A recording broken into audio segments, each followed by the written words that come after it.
Hello दोस्तों, आज मैं जिस स्पोर्ट्स डॉक्यूमेंट्री सीरीज पर बात करने जा रहा हूं, उसका नाम है द लास्ट डांस, जो कि 2020 में नेटफ्लिक्स पर रिलीज हुई थी। 10 एपिसोड्स की इस मिनी सीरीज में the best sporting team in the history of sports, Chicago bulls and basketball के इतिहास के सबसे महान खिलाड़ी माइकल जॉर्डन के बारे में दिखाया गया है। सीरीज में सिलसिलेवार तरीके से यह दिखाने की कोशिश की गई है कि कैसे माइकल जॉर्डन 90s के एरा में most popular celebrity of the world बन गए थे। माइकल जॉर्डन ने नाइकी के साथ उस वक्त की सबसे बड़ी डील साइन करके greatest business icon of the planet का मुकाम हासिल कर लिया था। उन्होंने कैसे शिकागो बुल्स की टीम को, जो कि एक समय में बेहद कमजोर मानी जाती थी, उसे अपने खेल के जादू से एनबीए के इतिहास की सबसे ग्रेटेस्ट डायनेस्टी बना दिया था। सीरीज में माइकल जॉर्डन की लार्जर देन लाइफ की फिगर को फोकस करने के साथ साथ उनके स्ट्रगल्स, उनकी लाइफ की अप्स एंड डाउन्स, उनके work ethic, commitment, faith, hard work, इन सब को कैप्चर करके वेरी फाइन वे में मास्टरफुल तरीके से एडिट करके शो किया गया है।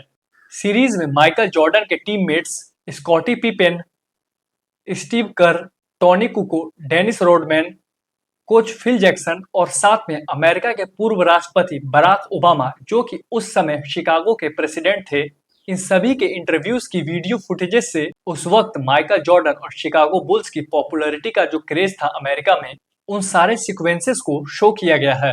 एंड सबसे इंटरेस्टिंग पार्ट जो कि सीरीज में दिखाया गया है कि माइकल जॉर्डन के teammates Scottie Pippen, Dennis Rodman, Steve Kerr, Toni Kukoc, इन सभी में ईगो क्लैशेस होते थे उस दौरान, पर जब शिकागो बुल्स के लिए खेलने की बात आती थी तो सब जान की बाजी लगा देते थे। हालांकि जब सीरीज रिलीज हुई थी तो सीरीज के साथ कंट्रोवर्सीज भी हुई थी। स्कॉटी पिपेन ने कहा था कि द लास्ट डांस सीरीज में सिर्फ और सिर्फ माइकल जॉर्डन की ग्रेटनेस को प्रोजेक्ट किया गया है और बाकियों को इग्नोर कर दिया गया है। इनफैक्ट उन्होंने तो यहाँ तक कह दिया था कि कोबी Bryant and LeBron James is greater than Michael Jordan. Horace grant ने कहा था कि द लास्ट डांस सिर्फ और सिर्फ माइकल जॉर्डन को फेवर करने के लिए ही बनाई गई है। उस समय माइकल जॉर्डन के क्रिटिक्स ने यह भी लिखा था कि लेब्रॉन जेम्स की बढ़ती पॉपुलैरिटी से माइकल जॉर्डन इनसिक्योर हो रहे हैं और इसी वजह से माइकल जॉर्डन ने इस डॉक्यूमेंट्री को बनवाया। But with due respect to LeBron James, Michael Jordan will be forever the greatest player of basketball, and he made the basketball game great. Documentary में माइकल जॉर्डन का कोबी ब्रायंट के साथ comparison और उनकी टीम शिकागो बुल्स की rivalry piston के साथ इन सारे एनबीए के इतिहास के यादगार पलों को स्पेक्टेकुलर एंड इंगेजिंग तरीके से दिखाया है।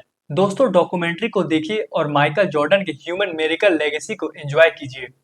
वीडियो पसंद आई हो तो वीडियो को लाइक कीजिए, कमेंट बॉक्स में कमेंट कीजिए, चैनल को शेयर एंड सब्सक्राइब कीजिए ताकि जब भी मैं कोई फिल्म या वेब सीरीज के रिगार्डिंग वीडियो बनाऊं तो आप सभी को नोटिफिकेशन मिल जाए। Thanks very much.